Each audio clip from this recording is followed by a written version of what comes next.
Está no ar o programa Espaço Cidadão com Robson Carvalho.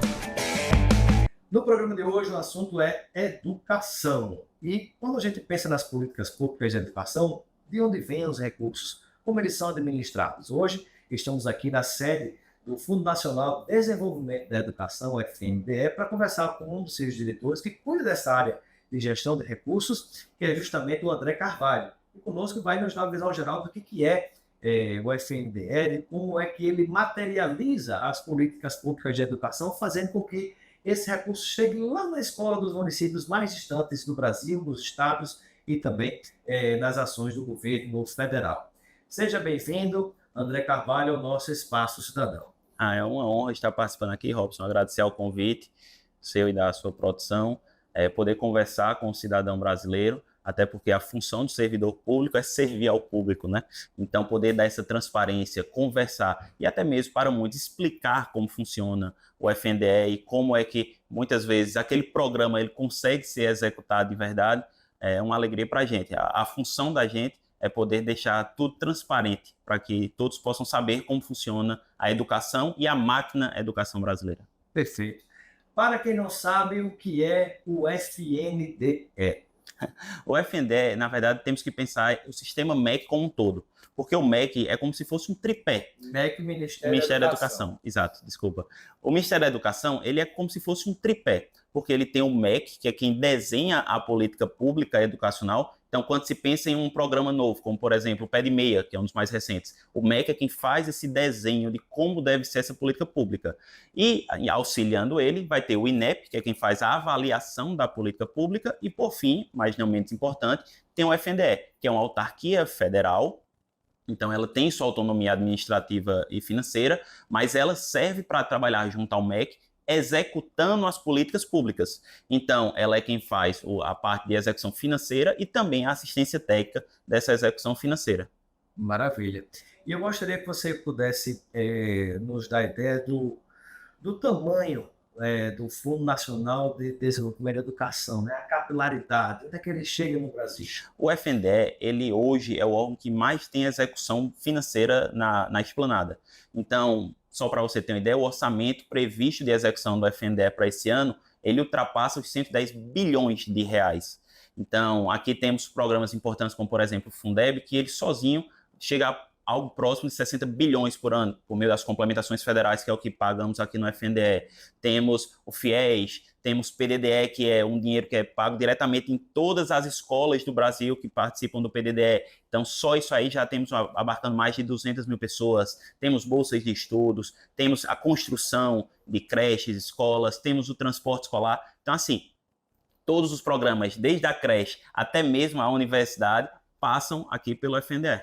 Muito interessante. E, por exemplo, como nós imaginamos, né, existe o próprio Fundeb, que é o Fundo Nacional de Desenvolvimento da Educação Básica, né? Ele também vem aqui dessa fonte do FNDE. Como é que funciona o Fundeb? O Fundeb, ele é um grande fundo. Então, todos os entes do Brasil, eles fazem parte da sua arrecadação entrar nesse fundo para ser utilizado pela educação brasileira. Os entes seriam governo federal, estados e municípios? Exatamente, todos os entes da União. Então, esse dinheiro ele é colocado nesse fundo, que vai ser distribuído para os entes depois, principalmente pela quantidade de matrículas. Antigamente, eles eram feitos conforme a matrícula e a arrecadação. Só que hoje, para unificar e não ter algum tipo de distorção do tipo, o aluno de um estado mais rico valer muito mais do que o de um estado pequeno. Então, ele é feito hoje, essa distribuição, principalmente pela quantidade de matrículas. E ele vai funcionar de duas formas. Tem o fundo geral, que é aquele que vai ser arrecadado pelos entes e vai ser redistribuído, e tem as complementações federais, que é o VAR, VAF, VAT, que aí sim são as partes que são pagas pelo FNDE, e esses valores eles são num percentual do fundo geral, que hoje está na casa dos 21%. Então, assim, o Fundeb pago pelo FNDE é a complementação e ela hoje circula na casa dos 59 bilhões de reais. E o que são esses jogos de letrinhas? VAR, VAP, VAR? Na verdade, esses aí vão fazer levantamentos de que forma? O VAT e o VAF, eles vão analisar o investimento que é feito pela educação dos entes municipais ou dos entes estaduais e vai ver se esse ente ele faz esse investimento adequado. Se ele não fizer, aí, por meio dessas complementações, a União vai dar um apoio financeiro para que consiga atingir isso. Enquanto que o VAR ele é uma complementação de estímulo. Então, vão ter 5 condicionalidades que o ente, conseguindo complementar essas 5 e demonstrando melhoria no serviço da educação, ele vai receber como forma de bonificação. Então, se você quiser ver se o seu município, se o seu estado, ele está de acordo com o que entendemos ser o adequado para a educação, basta você procurar, saber se ele recebe o VAR, porque o VAR ele vai receber quando ele faz uma administração democrática, como, por exemplo, a escolha de diretores escolares de forma técnica, eleição, ou por forma de uma seleção interna. Então, quando ele diminui a discriminação, quando ele faz um apoio para que grupos que são minoritários consigam ter uma avaliação maior. Então, o VAR ele é uma complementação de incentivo. E esse recurso, ele é repassado de maneira direta? Existe muita burocracia? Como é que funciona? Na hora que um município prova que nas suas escolas ele está atendendo esses pré-requisitos, ele consegue com facilidade esse recurso a mais para amplificar esses tipos de política, até de inclusão? Excelente pergunta. O Fundeb hoje ele é o programa mais rastreado. Então, todo mundo pode ter acesso. Então, se você tiver uma dúvida de como seu dinheiro do Fundeb, o dinheiro do seu município é utilizado, hoje entrando no BB Ágil, que é uma ferramenta do Banco do Brasil, você consegue ver como aquele dinheiro entra, como é que ele é distribuído, como é que ele é utilizado. Hoje o Fundeb ele tem uma fiscalização enorme, tanto pelos órgãos de controle quanto pelo próprio cidadão. Então, assim, quando você vê uma reportagem dizendo que um prefeito usava de forma equivocada, é porque facilitou-se essa fiscalização. Como é que ele consegue isso? O VAR, por exemplo, que é a complementação que é dada pelo bom serviço da educação, vamos dizer assim, o ente ele vai ter todos os anos que demonstrar que conseguiu realizar aquelas complementações. Elas vão ser apuradas ou pela SEB, que é a Secretaria de Educação Básica do MEC, ou então pelo INEP. São 5 condicionalidades, a SEB analisa 3 e o INEP analisa 2. Então, quando ele demonstra isso num período específico do ano, aí, tendo sido aprovado e entrando no VAR, no outro ano vai pagar mês a mês, ele vai receber uma parte da parcela. Maravilha. E eu gostaria que nós pudéssemos compreender também como é que funciona a manutenção, né, de onde vem os recursos que abastecem o próprio global, né, o Fundo Nacional de Desenvolvimento da Educação, que através dele se financiam essas políticas públicas de educação no país inteiro. Ele tem a previsão expressa na LOA dos valores que são utilizados e ele... Vai no Orçamento Geral da União já um percentual para ele. Exatamente. E aqui vão ter 2 principais fontes de utilização. A dos valores que são valores constitucionais, que são valores obrigatórios, como, por exemplo, o pagamento para o FIES, o pagamento do Fundeb, o pagamento do salário da educação, e tem também as verbas discricionárias, que aí tem, por exemplo, a utilização de valores para construção, para investimento em transporte escolar, para o pagamento de livros, do Programa Nacional de Livro Didático. Então, assim, vão ter essas 2 formas, mas ele já vem expresso na LOA. Os recursos que, por exemplo, pagam os salários dos professores no Brasil inteiro, de municípios, de estados e do governo federal, né, que aí já temos aí as autarquias, as universidades federais. Todo ele vem do FNDE, do Fundo Nacional de Desenvolvimento da Educação, ou é para uma área específica da educação? Não todo. Por quê?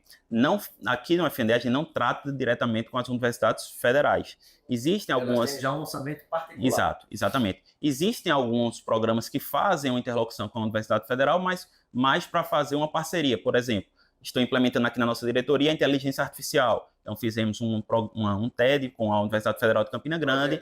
Exato. Né? Para que ela formule para a gente isso aí. Fica mais barato e barateia também até a política pública como um todo.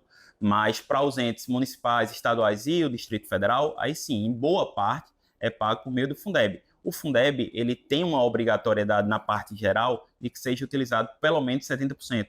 Como professor, pode ultrapassar esse valor, mas não pode ser inferior a isso. Então, assim, boa parte do valor do Fundeb é utilizado com professores. Esse complemento também, né? Exato. Perfeito. E quando nós imaginamos, por exemplo, para a gente ter ideia do tamanho, né, dessa equipe que compõe o Fundo Nacional de Desenvolvimento da Educação, né? O que é que a gente pode compartilhar com o nosso telespectador e ouvinte em termos de números? Em números de pessoal, tá dizendo? De pessoal, de recursos, né? Uma visão geral que a gente possa conhecer o Fundo Nacional de Desenvolvimento da Educação? O FNDE é uma máquina de trabalho. Sem sombra de dúvida, ele, se não for o maior, mas ele é o principal órgão de execução da União. Então, hoje temos por volta de 600 a 800 servidores aqui dentro da casa, sejam eles servidores efetivos, ou então comissionados, como é quem ocupa cargo de chefia. Temos também alguns CTUs, que são contratados temporários da União, que assumem papel também de servidor público, e temos alguns terceirizados, mas para você parar para ver que são 600, 700 pessoas administrando, analisando, fiscalizando a utilização de 110 bilhões de reais. Eu brinco que aqui no FNDE eu perdi um pouco da noção de valores. Eu parei de tratar da casa de milhões e fui para bilhões de reais. Então, assim, é um órgão que ele faz o máximo e faz bem feito. O FNDE hoje ele é um exemplo de como se fazer, tanto na parte de execução. Então, temos parcerias, a gente chama os órgãos de controle para conversar com a gente, porque a gente quer deixar claro que somos um órgão que fazemos, executamos e que quem quer que seja pode fiscalizar que vai estar bem feito. Aí você pode perguntar, mas André, e sobre aquela questão de órgãos que têm problemas, municípios, prefeitos fazem? A nossa parte é a parte de distribuição de dinheiro. Então, nem todos os programas, a fiscalização também é nossa. Então, por exemplo, o Fundeb, quem faz a fiscalização da execução não é o FNDE. São os tribunais de contas, são o Ministério Público, o AGU, o CGU. Então, são órgãos de controle, inclusive o próprio controle social, que é por meio do CACS, Fundeb, que são conselhos que tem em todos os entes. Isso, né? E também é importante destacar a necessidade das escolas municipais, estaduais, né, terem os conselhos de pais, né, de responsáveis pelos estudantes, que é uma forma também de ter uma participação na vida ativa da escola, do seu filho, é uma forma também de você estar fiscalizando, estar cobrando para onde deve ser aplicados os recursos. Perfeito. Até porque, em boa parte, não todos, mas em boa parte dos programas, o dinheiro ele vai para o ente. Então, quem prioriza e faz essa distribuição é o ente. Então, vez ou outra, algum diretor de escola fala comigo, não recebi. Aí, cabe ao prefeito entender quais são as prioridades para saber onde ele vai fazer esse investimento, ou o governador, ou quem quer que seja. Porque essa parte de distribuição do valor dentro do ente, aí vai caber ao gestor. Perfeito. E quando nós pensamos também, há uma ampla, digamos assim, parceria com consultores que colaboram com a concepção e a construção de políticas públicas que são executadas pelo fundo também. Perfeito. Aqui temos a figura também dos consultores, que eles servem como um auxílio ao programa, principalmente para analisar e ajudar nessa execução do programa. Então, por exemplo, eu já tive uma consultora que até foi aprovada agora no concurso do FNDE, que ela nos ajudou na feitura do manual de atualização do Fundeb. Então, essa mão de obra que é quase um terceiro olhando de fora, ela tende a nos ajudar porque ela observa aquele processo que vem sendo feito e nos ajuda a melhorar. Quando eu assumi a diretoria, no ano passado, eu tive uma reunião com os meus coordenadores gerais, que aqui na minha diretoria são 4, e eu disse para eles, eu não quero só ver a roda girando, eu quero ver como é que faz para melhorar esse processo da roda. Então, essa visão semi-fora, assim, porque ela quer não estar ligada ao órgão, mas ela consegue... O olhar é sempre importante. Exato. Quem não está na execução do dia a dia sempre vai enxergar algo que, porventura, a equipe que está ali no dia a dia não vai enxergar. Exatamente, ajuda a melhorar. Sem dúvida. E eu gostaria que a gente pudesse ter uma ideia também agora, né, para você que ligou a televisão agora, você que está conosco ouvindo agora o nosso podcast, né, estamos conversando aqui direto na sede em Brasília do Fundo Nacional de Desenvolvimento da Educação com um dos seus diretores, o André Carvalho, ele que cuida dessa área de gestão de recursos financeiros. E eu gostaria de saber, né, diante disso que a gente está conversando, o que é que nós podemos destacar que houve em termos de avanço nesse terceiro governo do presidente Lula. Eu sei que em muitas áreas, com muitos gestores com os quais eu já conversei, houve um momento de reconstrução diante do desmonte de políticas públicas em diversas áreas, e aí depois se tratou do avanço, do acréscimo. O que é que nós podemos dizer em relação à gestão do Fundo Nacional de Desenvolvimento da Educação? Excelente pergunta. O presidente Lula é um presidente que preza muito pela educação. A gente brinca de dizer que não é a prioridade 1 dele, é a prioridade 0, a educação brasileira. Então, só a nível de FNDE, para você ter uma ideia, pela primeira vez na história do Brasil, foi feito um programa de retomada de obras, porque chegava um prefeito ou quem quer que seja aqui pedindo uma escola nova, quando a gente olhar a cidade dele tinha 3, 4 obras inacabadas. Então, pela primeira vez na história, foi feito um verdadeiro programa de retomada dessas obras com a devida atualização financeira. Porque como é que eu ia exigir que um gestor que assumir agora uma prefeitura acabasse uma escola que, quando começou em 2012, 2014, custava 2 milhões e hoje custa 6, 7 milhões? Era inviável. Então, o presidente Lula fez essa retomada das obras, capitaneadas pelo ministro Camilo, que fez a atualização desses valores. Então, o gestor ia até lá, demonstrava o seu interesse, cumpria os requisitos e conseguia fazer com que aquela obra que estava paralisada ou inacabada, ela pudesse ser finalizada. Então, hoje, se você quiser, você diz, André, hoje eu quero ir para uma inauguração de escola. Todos os dias eu posso mostrar para você que a gente consegue inaugurar uma. Além disso, a gente fez, por meio do Fundeb, ajuste no Fundeb, porque com essa retomada, o município tinha que pagar uma contraprestação, que é uma coparticipação desse valor. Então, a gente ajustou o Fundeb para que, com o dinheiro do Fundeb, esse valor que não está sendo utilizado com professores, o município pudesse retirar desse valor e pagar a contrapartida dele. Também ajustamos para que, dentro do salário educação, que é a cota federal do salário educação, pudesse ser utilizado para utilizar na alimentação escolar também, porque a alimentação escolar do Brasil é carro-chefe, é o programa carro-chefe da educação brasileira. O Brasil hoje tem o maior programa de alimentação escolar do mundo.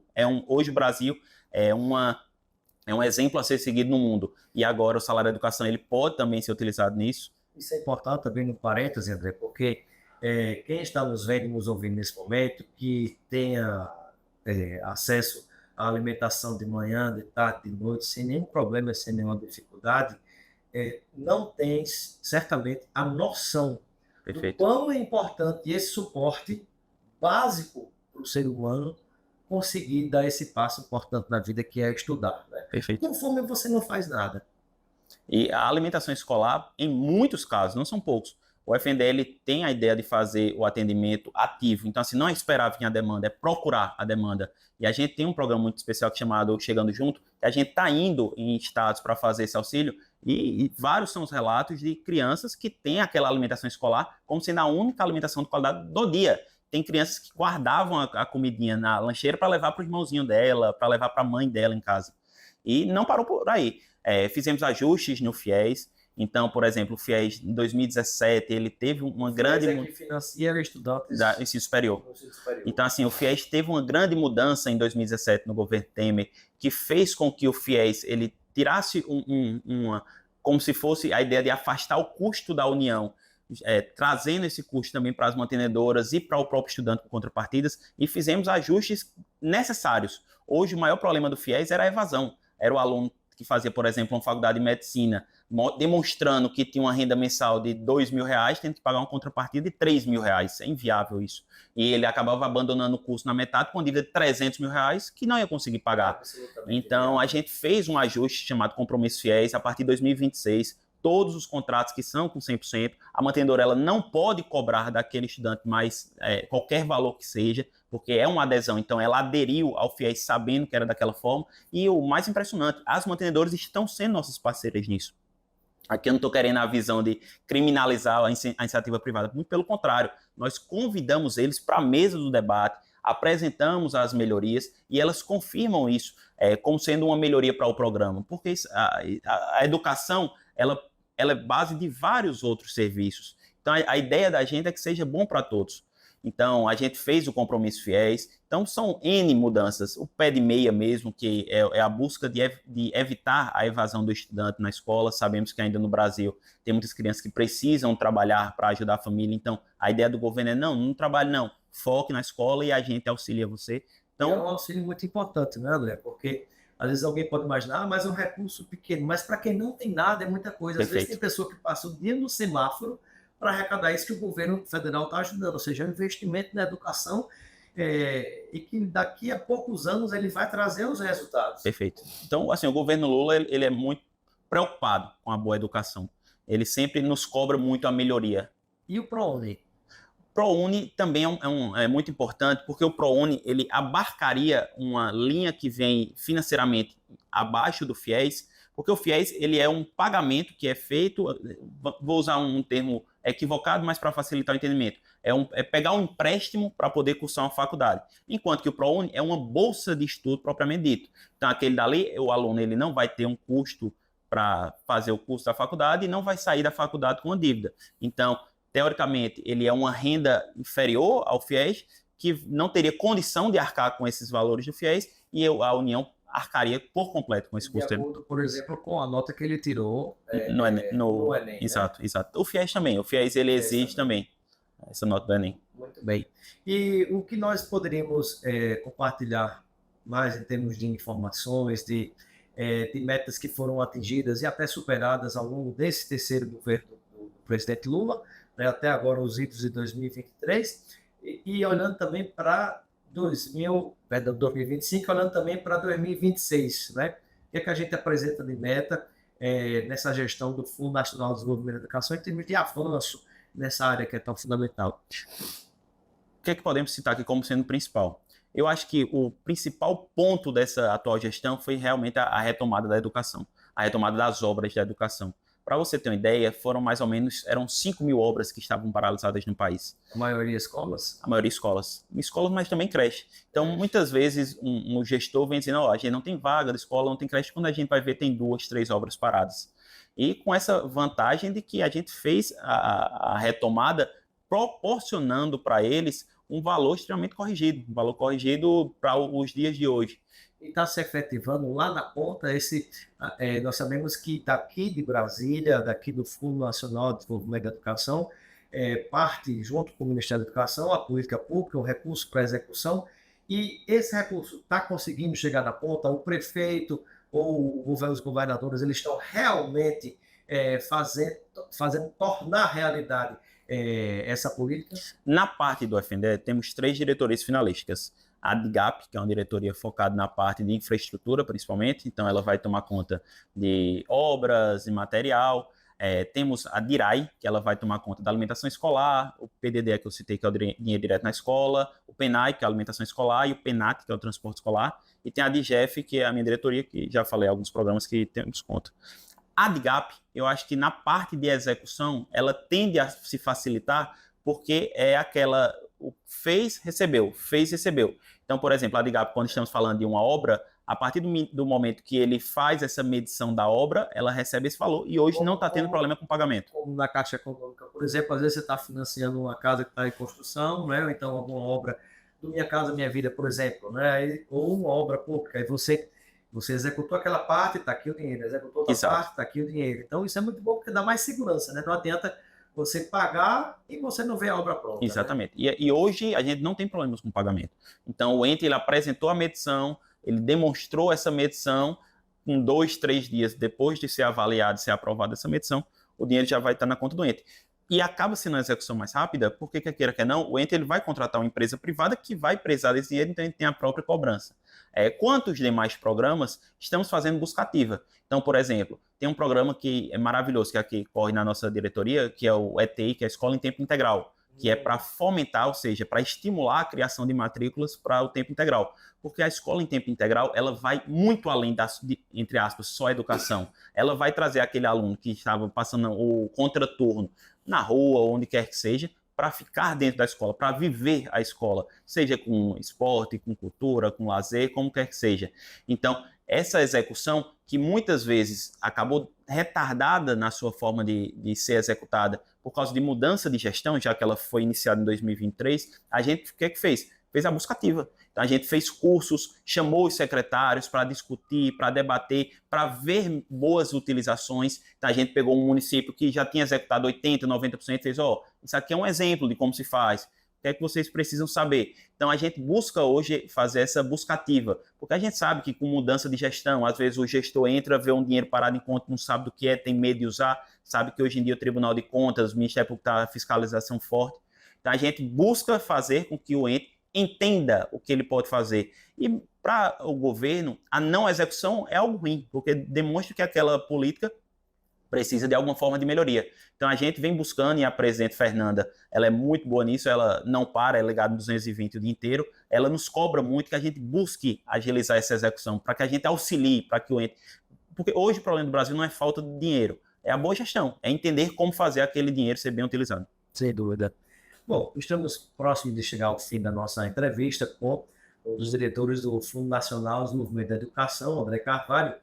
Eu gostaria de agradecer, André, a sua participação no nosso Espaço Cidadão, seja sempre bem-vindo, e deixar um momento para que você possa complementar com informações que você considera importante, que porventura a gente não tenha falado aqui, em relação tanto ao fundo de uma maneira geral, como à área que você está gerindo. Eu queria agradecer pelo convite. É sempre bom a gente conseguir falar com o cidadão para que ele entenda. Muitas vezes eu converso até com prefeitos mesmo e eles não entendem como funciona o FNDE, o que é que o FNDE tem a proporcionar. E muitos dos nossos programas são por adesão, então precisa dessa iniciativa do ente. Então, poder abrir as portas para que todos que lhe acompanham possam entender pelo menos um pouco de como funciona o FNDE é algo que me deixa muito satisfeito. Então, me colocar à disposição para o que for necessário. Entendam o FNDE, porque o FNDE é o coração pulsante da máquina educação. Então, temos programas que acompanham você da creche até a universidade. Então, você acorda, vê o ônibusinho amarelo passando, é o FNDE. Algumas cidades têm a bicicleta, é o FNDE. A criança lanchando, é o FNDE. A escola com os azulejos coloridos, é o FNDE. O seu irmão ou você mesmo terminando a sua faculdade, é o FNDE. Então, estamos acompanhando todos do começo ao fim. E, como eu conversava até com você antes da entrevista, eu sou professor. Então, a educação é algo pelo qual eu sou apaixonado. Aqui temos pessoas que trabalham com amor de verdade. Então, nos colocamos à disposição pelos mais diversos canais de acesso à informação do FNDE e sempre que for possível, estou aqui para ajudar. Muito obrigado, André. A honra é minha.